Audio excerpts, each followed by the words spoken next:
오늘 저희에게 주시는 하나님의 말씀입니다. 신약성경 250쪽 로마서 8장 31절에서 39절까지 말씀입니다.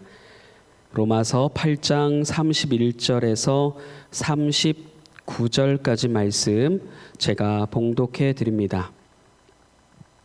그런즉 이 일에 대하여 우리가 무슨 말 하리요? 만일 하나님이 우리를 위하시면 우리가 누가 우리를 대적하리요? 자기 아들을 아끼지 아니하시고 우리 모든 사람을 위하여 내주시니가 어찌 그 아들과 함께 모든 것을 우리에게 주시지 아니하겠느냐? 누가 능히 하나님께서 택하신 자들을 고발하리요? 의롭다 하신 이는 하나님이시니 누가 정죄하리요? 죽으실 뿐 아니라 다시 살아나신 이는 그리스도 예수시니 그는 하나님 우편에 계신 자요 우리를 위하여 간구하시는 자시니라. 누가 우리를 그리스도의 사랑에서 끊으리요?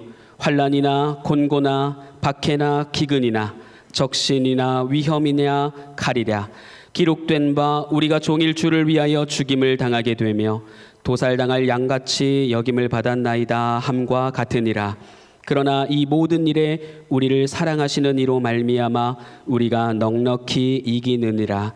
내가 확신하노니 사망이나 생명이나 천사들이나 권세자들이나 현재일이나 장래일이나 능력이나 높음이나 깊음이나 다른 어떤 피조물이라도 우리를 우리 주 그리스도 예수 안에 있는 하나님의 사랑에서 끊을 수 없으리라. 아멘.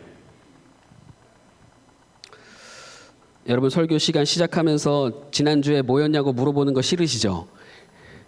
지난주에 안 그래도 천 목사님이 설교 시작하시면서 지난주 설교 제목이 뭐냐 그래서 아유 목사님은 왜 또 저런 걸 물어보시나 했거든요. 근데 제가 오늘 물어보려고요. 여러분 지지난주 설교 제목 아십니까 혹시? 지지난주 설교 제목. 오, 네 나왔습니다. 너희에게 평강이 있을지어다. 자 그렇다면 지난주 설교 제목은요? 틀린 대답은 못 들은 척 하겠습니다. 진리의 성령이 너희에게 임하시면, 네, 그렇죠? 예수님께서 부활하신 육체로 제자들 앞에 시공간을 초월하여 나타나셔서 부활하신 육체를 보이심으로 두려워 떨고 있는 제자들을 안심시키셨고, 그리고 승천하시면서 역시나 예수님의 부재 상황으로 인하여서 걱정하고 염려할 제자들에게 성령을 보내주셔서 그 성령으로 인하여서 임마누엘 하시고자 하시는 그 예수님. 그래서 그 성령이 우리에게 임하셨다 했을 때 보혜사를 주셨다 이렇게 이야기했죠. 보혜사. 보혜사는 절 이름이 아니라고 했습니다. 보혜사는 누군가의 곁에 서서 그 사람을 변호하는 사람입니다. 그 사람을 지지하는 그런 존재입니다. 이를테면 하나님께서 심판을 내리실 때 성령께서 우리 옆에 쓰셔서 마치 변호사처럼 이 사랑하는 주님의 자녀는 비록 죄인이지만 그러나 예수 그리스도로 인하여서 속죄함을 얻었고 그리고 그 주님을 믿음으로 말미암아 구원에 이르렀습니다. 이분은 무죄입니다. 이렇게 하나님 앞에서 신원하시고 또 변호하시며 보증하시는 분, 그분을 보혜사라고 부릅니다. 그 보혜사 성령이 우리에게 오셨습니다. 그래서 그가 모든 진리 가운데로 인도하시리니 그 후에 장래일을 너희에게 알리시리라 이렇게 말씀하셨습니다. 요한복음 16장 13절 말씀입니다. 진리의 성령이 오시면 그가 너희를 모든 진리 가운데로 인도하시리니 그가 스스로 말하지 않고 오직 들은 것을 말하며, 여기서 스스로 말하지 않고 들은 것을 말한다는 것은 아버지의 말씀, 아버지의 그 명령을 따르신다, 그 의견을 따르신다 이렇게 이해하시면 되겠습니다. 그래서 장래일을 너희에게 알리시리라 이리 말씀하셨습니다.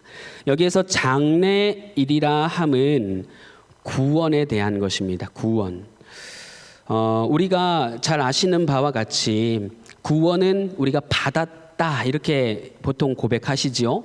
여러분 다 구원 받으셨지요? 라고 제가 질문하면 아멘이라고 다 대답하실 것입니다. 그러나 사도 바울이 강조했던 것처럼 구원은 받았다고는 진술하지만 여전히 아직 이루어야 할 구원이 남아 있습니다. 여러분들이 많이 뛰어가는 어떤 경주자라고 한다면 아직까지 결승선에 들어가지 못한 것입니다. 구원은 아직 완성되지 않았습니다. 여러분들이 이루셔야 할 구원이 아직 남아 있습니다. 그래서 로마서 8장의 말씀 보면 바울이 항상 이 구원에 대하여 미래형으로 이야기합니다. 8장 23절 말씀 보시면요. 우리 곧 성령의 처음 익은 열매를 받은 우리까지도 속으로 탄식하여 양자 된 것이 아니고 양자 될 것, 곧 우리 몸의 속량을 기다리느니라.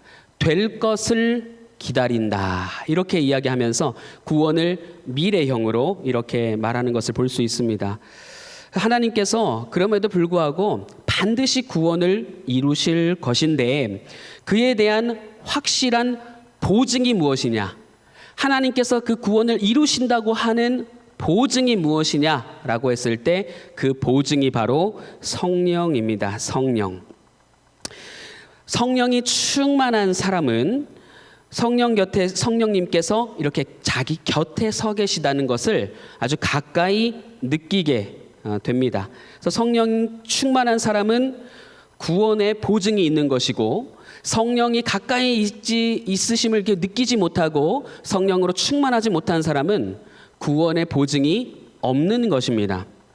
성령이 곁에 서 계신다.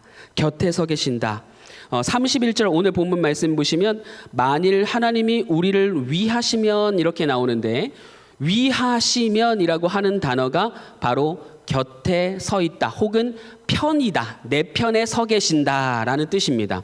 하나님이 우리를 위하시면이라고 하는 것은 하나님이 우리의 편에 서시면 이 말과 같습니다. 성령님께서 여러분들 곁에 이렇게 서 계시고 여러분들 편이 되어 주신다라는 것을 잘 느끼고 계십니까? 성령이 곁에 서 계신다는 것을 느낄 때 이 어떤 작용이 일어나냐면 여러분들 왜 사람들 보시면 어렸을 때부터 인정과 칭찬과 지지와 신뢰를 받고 자라신 분들이 계세요. 그런 분들은요 성품에서도 느껴지듯이 조급하지 않고 그 다음에 과도하지 않고 공격적이지 않고 뭔가 여유롭고 너그러운 그런 성품을 드러내십니다.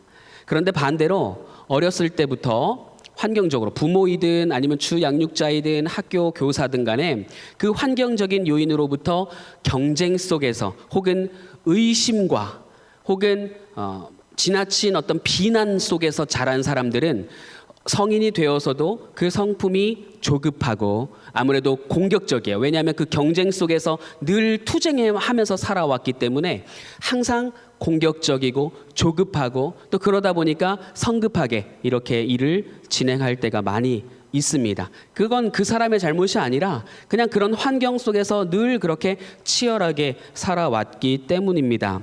그래서 성령으로 충만하다, 성령의 어떤 보증을 갖고 있다라고 함은 마치 지금 설명드린 것처럼 항상 신앙에 있어서도 조급하지 않고 그 믿음으로 꽉 차 있기 때문에 항상 여유롭고 또 주님 앞에서 또 고난을 당할 때에도 평정심을 유지할 수가 있는 것입니다.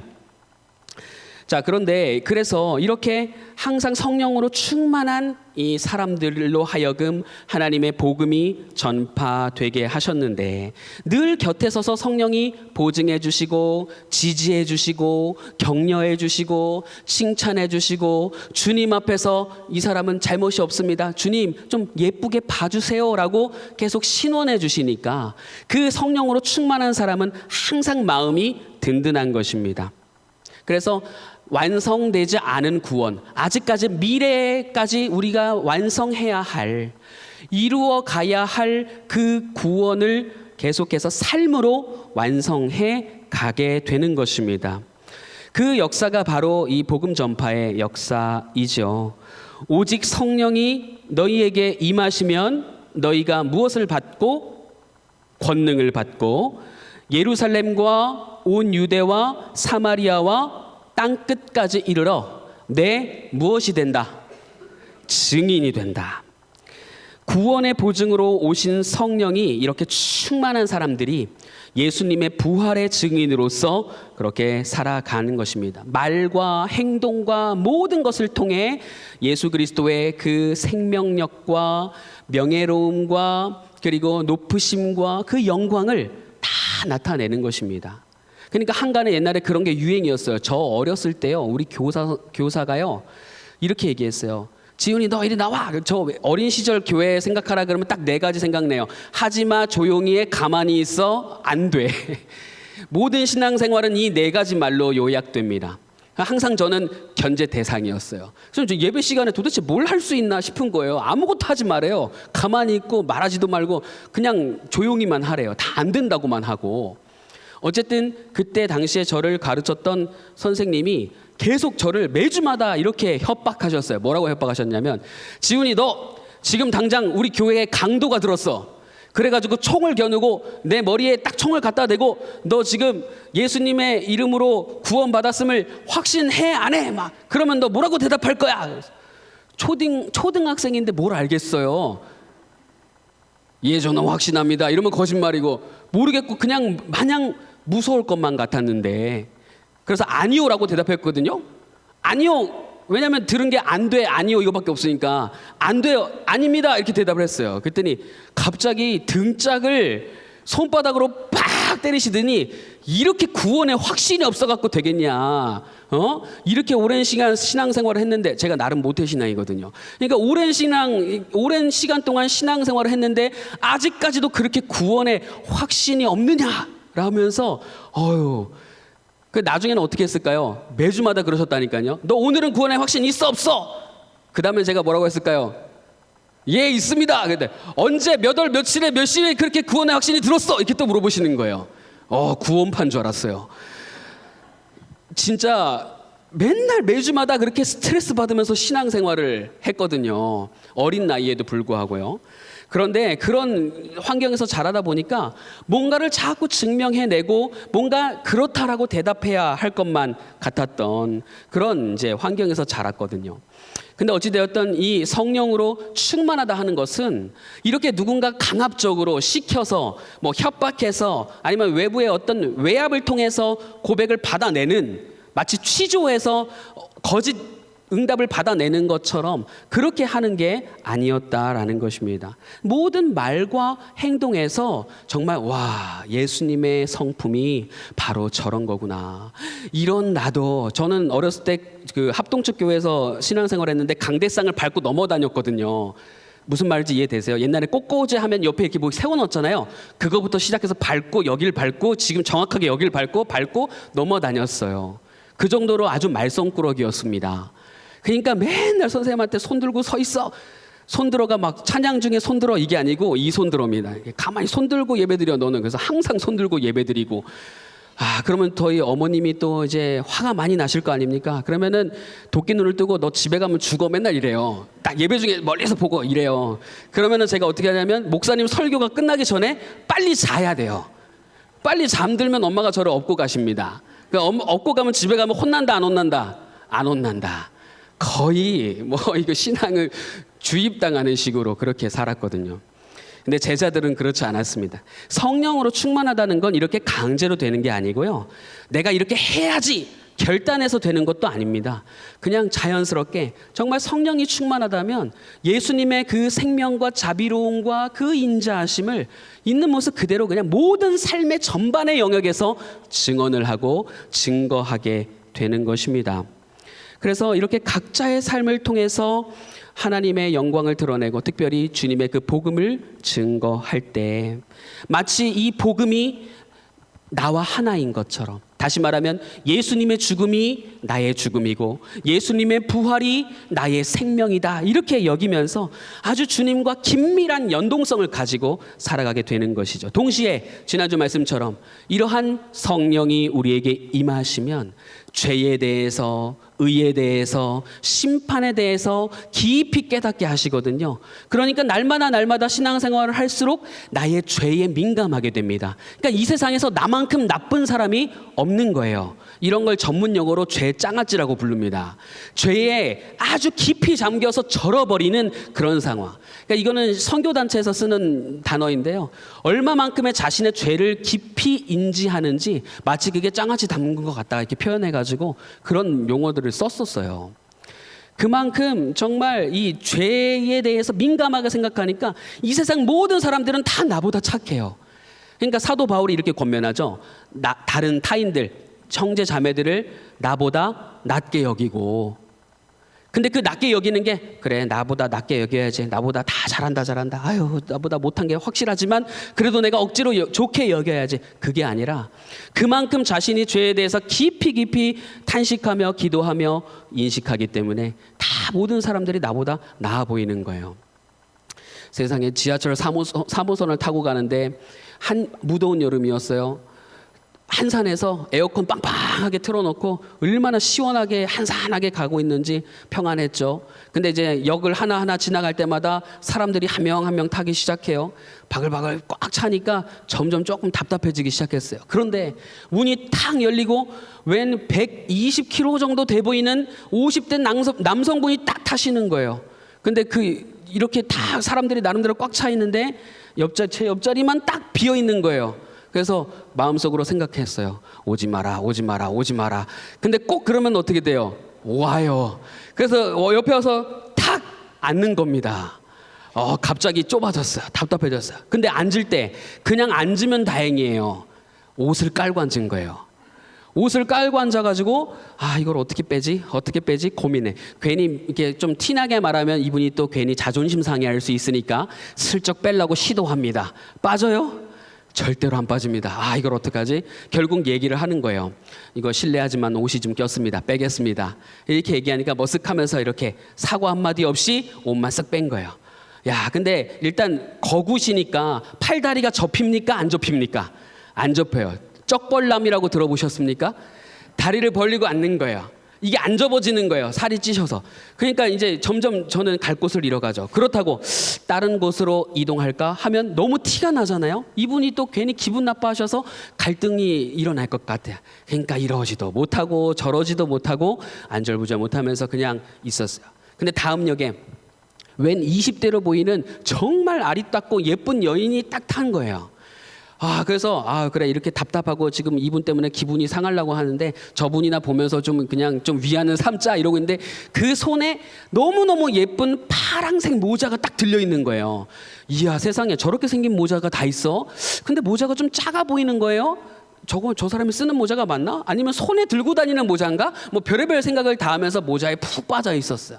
근데 갑자기 옆에 앉아있던 그 남성분이 이렇게 그 여인을 보고 손짓을 하는 거예요. 그러면서 그 육중한 몸을 일으키더니 그분에게 양보를 딱 하는 거예요. 속으로 생각하면서 잘됐다 하면서도 내심 또 이제 안 입고 온 생각에 50대인데 저분은 딱 봐도 20대인데 어디서 저런 추파를 날릴까? 뭐 이런 오만 가지 의심과 괜히 비꼬은 그런 꽈진 생각들을 하면서 이렇게 앉는데 알고 보니까 그 여성분이 임산부였던 거예요. 그래서 다 안고 그 모자에 가려져 가지고 보이지도 않았던 3살 딸이 있는 겁니다. 그래서 그 딸을 딱 자기 무릎에 탁 앉혀요. 앉히고 나서 이제 그 육중한 몸을 가진 분이 딱 진짜 뒤통수만 봐도 나 참 잘했어. 뒤통수가 웃고 있어요. 너무 흐뭇하게 딱 걸어가시는 거예요. 야, 근데 그 순간 앉아있는 그 임산부를 보면서 세상에 아무리 그래도 그렇지 저분이 아무리 나를 불편하게 했어도 내가 왜 외모로 저분을 판단했는데, 내가 저분을 아나? 전혀 알지도 못하는데 외모로만 판단하는 거예요. 괜히 나를 불편하게 했다고 하는 이유로. 그리고 정말 세속적인 가치로 아름다움과 그 모자에만 싹 빠져가지고 그분이 임산부인 것도 보지도 못하고 그 뒤에 3살 난 딸내미가 있는 것도 보지도 못하고 그저 나는 나만 생각하면서 그냥 앉아있구나. 저분이 나보다 낫다. 그러니까 처음에는 불편하고 찝찝하고 그 반팔 입었잖아요. 그러면은 아시죠? 지하철 타시는 분들은 그 자꾸 이렇게 몸이 닿아요. 그 불쾌하지 않습니까? 땀으로 막 밖엔 더우니까 끈적끈적한데 근데 그랬던 그런 마음을 고쳐잡고 그분이 다 걸어가시는데 그 뒤통수와 그 육중한 몸이 그렇게 멋있어 보일 수가 없었다라는 이야기입니다. 사실 이 이야기는 제가 몰입을 위해서 제 이야기처럼 이야기했지만 고 박완서 소설가님의 에세이에 나와 있는 내용이에요. 그분이 지하철 타고 가다가 느낀 내용이래요. 외모로만 판단하고 그저 겉으로 보이는 세속적인 것들에 눈이 멀어서 시선을 뺏긴 나머지 정말 정작 봐야 할 것들을 보지 못하고 그랬다는 이야기. 그러면서 시선이 바뀌고 관점이 바뀌니까 그 남성분이 정말 훌륭하고 멋있다는 이야기. 나보다 낫다. 그러니까 세상에서 이 복음을 가지고 살아간다 할 때 자기의 죄를 가지고 계속해서 낮추다 보니까 내 옆에 있는 사람들이 나보다 낫다라는 것을 분명하게 인지하게 되는 거예요. 그러니까 복음이 주는 즐거움이 여러 가지가 있지만 그중에 가장 큰 즐거움은 이와 같이 정말 옆에 있는 사람이 나보다 낫구나 할 때 오는 그 즐거움이 있답니다. 아, 세상은 아직 살만하구나 할 때 오는 그 즐거움. 복음을 증거할 때 그런 즐거움이 있다 이 말입니다. 어쨌든 이러한 즐거움을 우리 사도들과 예수님의 제자들도 충분히 느꼈을 겁니다. 다 아시다시피 이렇게 정말 초대교회의 1세대 지도자로서 베드로와 야고보, 그 사람들이 얼마나 주님의 말씀과 그 복음을 즐거이 전파했겠습니까? 설교하기만 하면 3,000명이 늘어나고 설교하기만 하면 5,000명이 늘어나고 늘어나다 못해 결국에는 7명의 집사를 뽑아서 따로 헬라의 그리스도인들은 관리해야 될 정도로, 그러니까 초기 교회에 얼마나 즐거움이 컸겠습니까? 몸은 아무리 고단하지만 보람이 있었을 것입니다. 뿐만 아니라 안드레 아시죠? 안드레도 그리스 고린도가 속해 있는 아가야 지역으로 가서 전도하고, 도마는 인도로 갔고, 빌립은 튀르키예로 갔고, 마테, 마띠아, 시몬 이 사람들은 에티오피아 아프리카로 가서 전도하고, 다데오는 페르시아 시리아 지역에 가서 전도하고, 바돌로메는 아르메니아 지역으로 각각 흩어져서 전도를 열심히 합니다. 바울 역시 이 과정에서 영향을 받고 회심하여 복음의 증인이 되죠. 이방인의 사도를 자처하면서 정말 많은 유럽을 돌아다니면서 교회를 세우고 전도를 했습니다. 그 마음에 주님을 향한 마음과 열정이 가득했고, 이들의 일상생활은 별것도 없었어요. 그냥 모이면 밥 먹고 기도하고 말씀 읽고 흩어지고, 또 만나면 밥 먹고 기도하고 말씀 읽고 전도하고 흩어지고, 별다를 것이 없는 그런 삶이었지만 이러한 자신들의 변화된 삶으로서 주님을 증거했습니다. 그런데 이렇게 세상의 권세 잡은 자, 사탄이 세상을 지배하고 있는 가운데에서 그들의 삶에는 항상 즐거움만 이어진 것은 아니었습니다. 정말 이 세상이 호락하지 않았고, 로마서 8장 18절부터 탄식이 등장합니다. 세 가지 탄식이요. 먼저 19절에서 22절에는 피조물의 탄식입니다. 피조물의 탄식, 자연 만물의 탄식. 여러분, 우리나라도 2050년이 되면 인천을 비롯한 서해 지역과 서울의 강서 지역이 물에 잠긴다는 보고가 있는 거 아십니까? 해수면이 계속해서 상승해서 2050년이 되면 우리나라 국토의 서해, 인천과 서해가 물에 잠긴대요. 2050년이 되면 미국의 자유의 여신상 있지 않습니까? 자유의 여신상에 발이 잠긴대요. 그리고 호주의 오페라 하우스 멋있게 지어져 있지 않습니까? 오페라 하우스는 지붕만 남는데요. 다 잠겨서.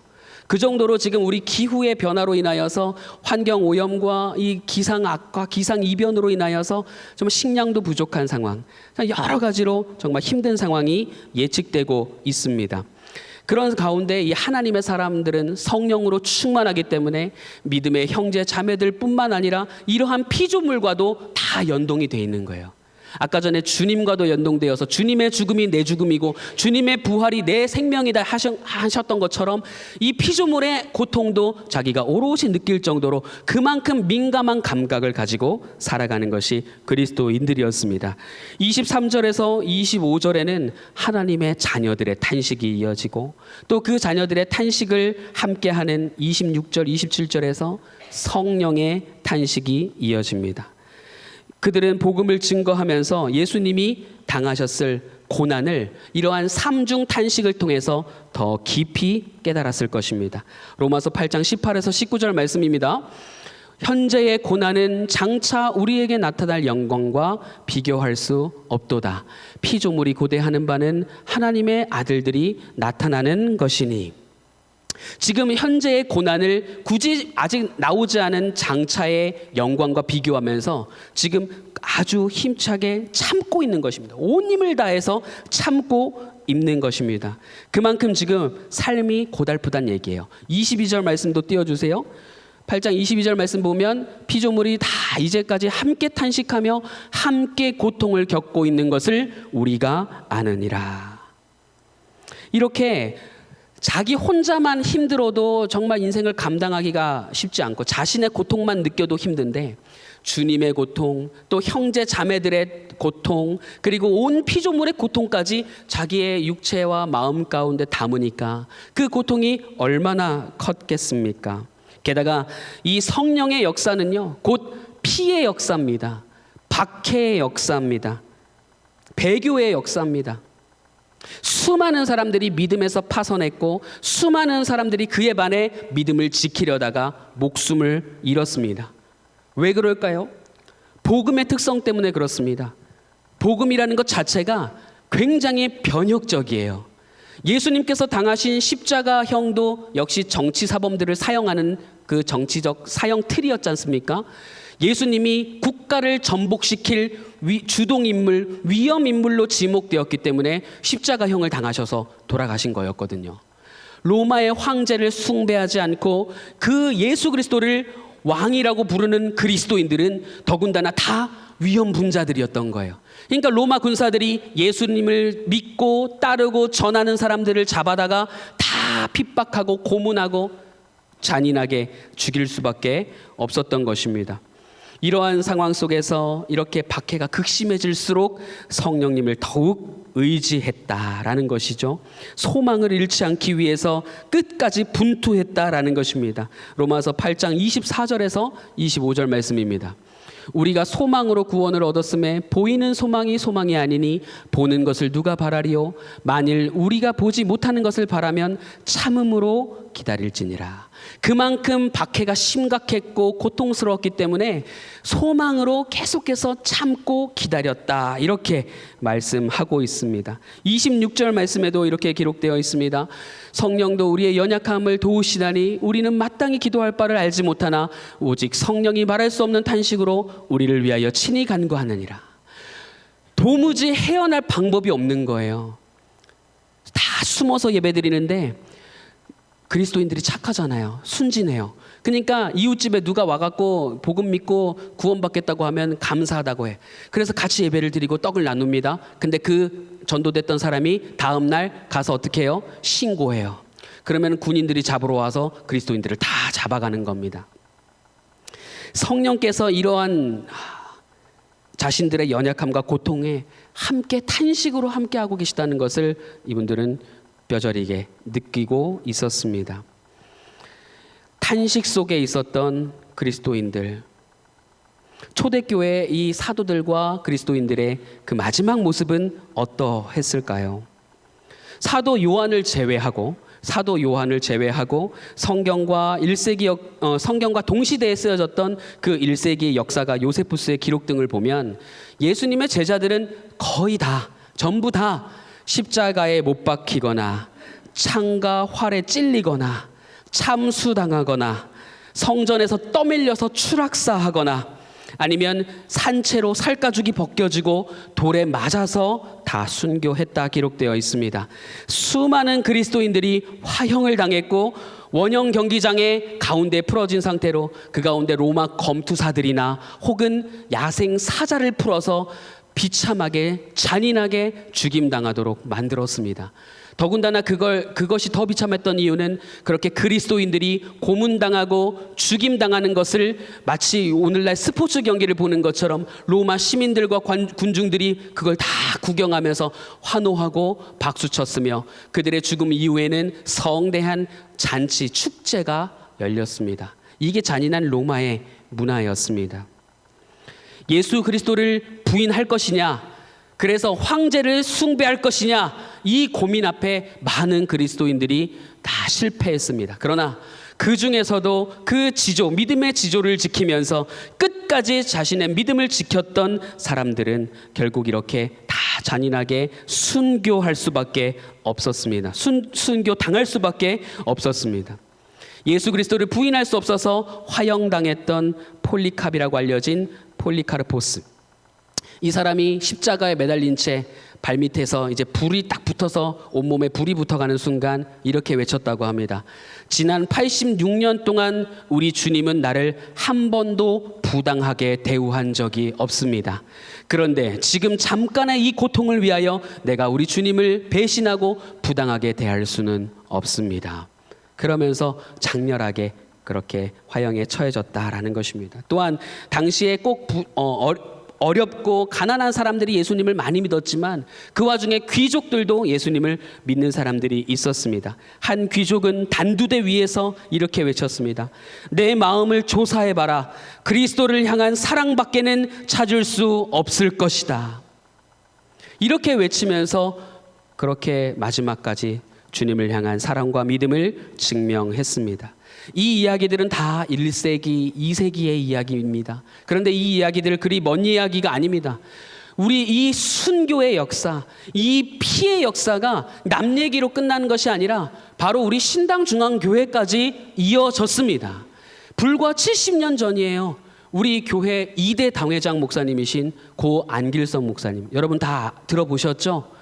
이 목사님이 정말 우리 교회에서 한 3년 정도밖에 사역을 하시지는 못하셨지만 정말 이 일제 시대 때 신사참배를 반대하고 그 반대했다는 이유로 신학교에서도 내쫓기고 근데 간신히 다시 공부를 하셔서 목사 안수를 받으신 후에 다시 우리 교회에 부임하셔서 목회를 하시는데 이제 막 목회를 하시는데 6.25 전쟁이 터진 거예요.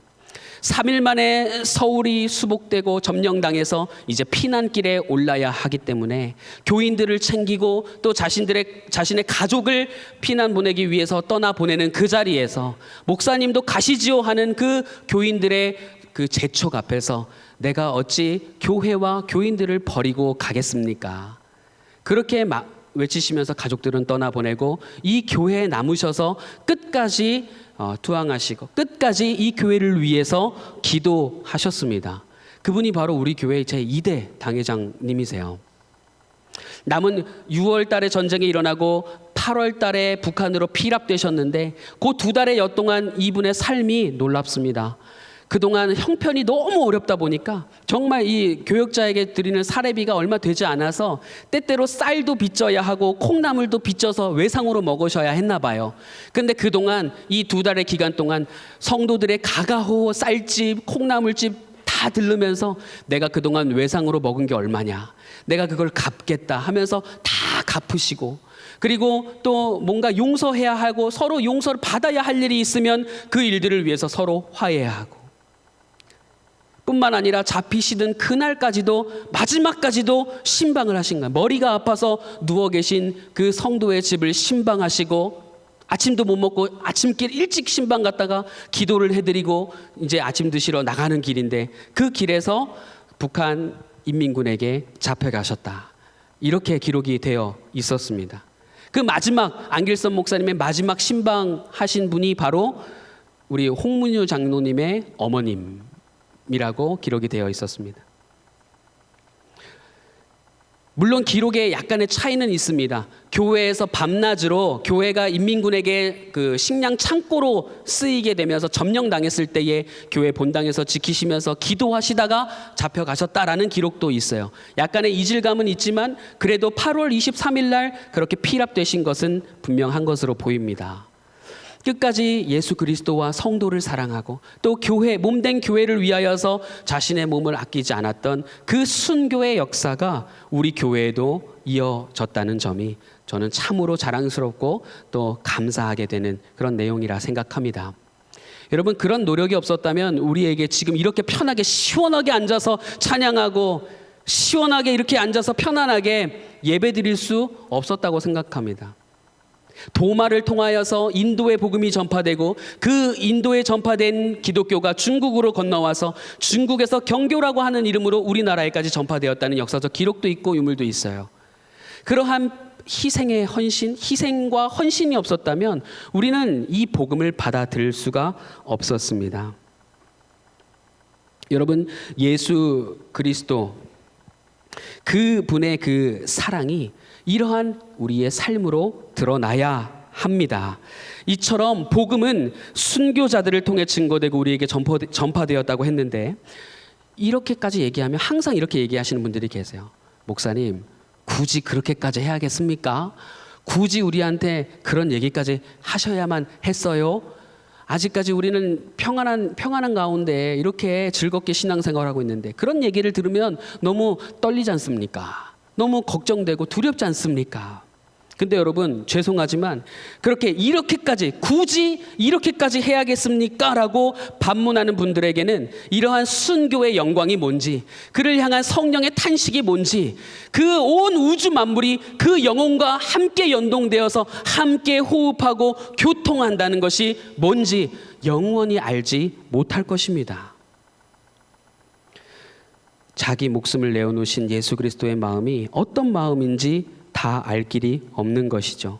그럴싸한 신학적인 지식이나 남을 위해서 손 하나 까딱하지 않는 위선적인 태도로는 결코 이 복음의 진수에 통달할 수 없을 것입니다. 적당한 타협, 현실적인 완곡한 적용으로는 이 복음이 나의 복음이 될 수 없습니다. 예수 그리스도의 이름을 더럽히고 또 망령되이 행하는 자들 앞에서 자신이 욕보이고 목숨을 잃는 날이다, 오늘이 바로 그날이다 라고 생각하고 오늘 본문을 다시 한번 읽어보십시오. 여러분이 지금 원형 경기장 한복판에 서서 모든 사람들, 수천 명 수만 명의 군중들이 구경하는 가운데 이제 사자들이 와서 나를 물어뜯고 내가 그 가운데 죽음을 당해야 한다, 이렇게 생각해 보십시오. 나만 그러면 다행이지. 순교에 관한 영상을 보면 이렇게 제작이 되어 있어요. 실질적으로 현실적으로 하기 위해 그 순교 당하는 자들 가운데에는 어린 아이들도 있었습니다. 그 어린 아이가 아빠의 손을 잡고 이렇게 쳐다봐요. 그러면서 아빠가 그 어린 자녀에게 이렇게 이야기합니다. 죽음과 고통은 잠깐이지만 우리는 영원히 주님과 함께 살 거야. 금방 지나갈 거야. 이렇게 얘기하면서 모든 성도들이 정말 막 비장하지도 않아요. 그렇다고 너무 무기력하지도 않아요.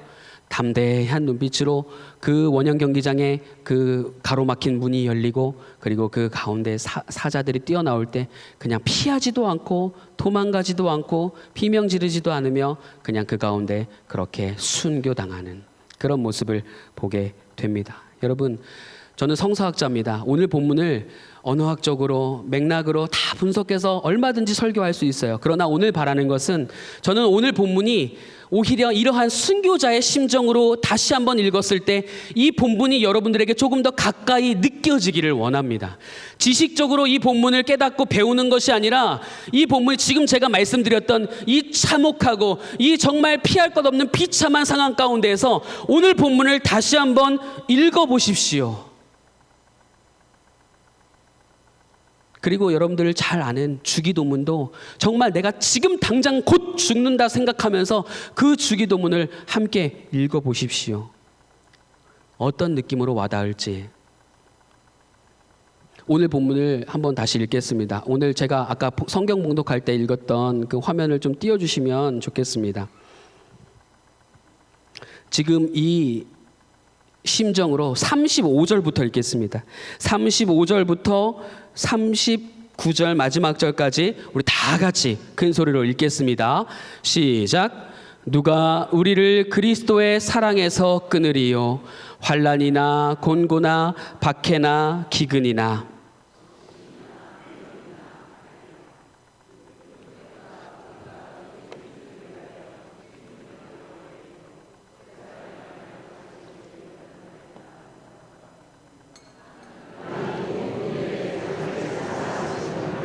우리가 넉넉히 이기느니라.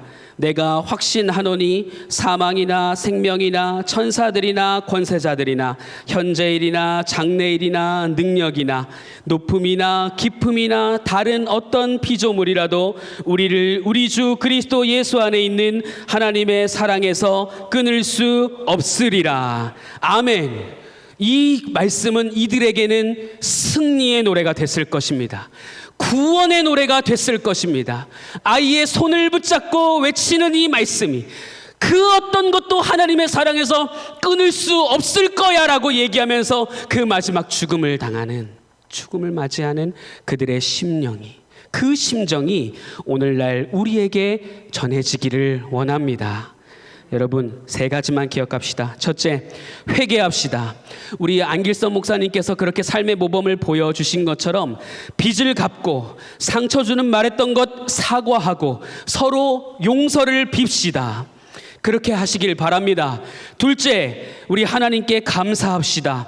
우리에게 아들 예수 그리스도 곧 모든 것을 아끼지 아니하시고 우리에게 주신 하나님께 감사합시다.